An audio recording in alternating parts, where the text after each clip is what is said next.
Okay folks, this is a ladder, that is a statue, that is a roof. Okay, this is me climbing the ladder. Dun dun dun dun dun.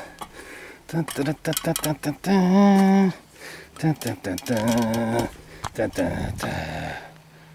And we are in the sunshine. We walk along here and we see, we have a ladder, we have some tiles.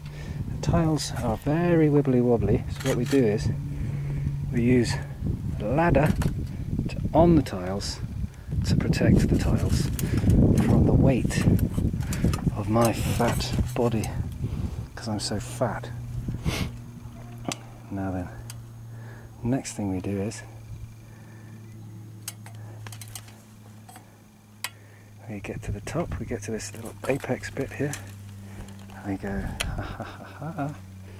we go into the sunshine, we go along here on the roof in flip-flops.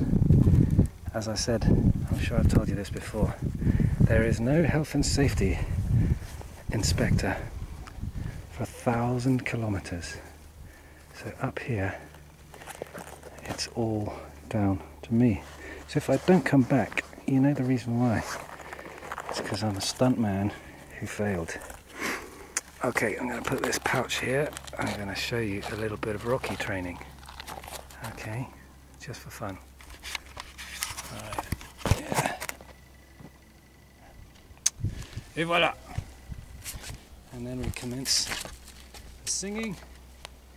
In the words of Bob Marley, one good thing about music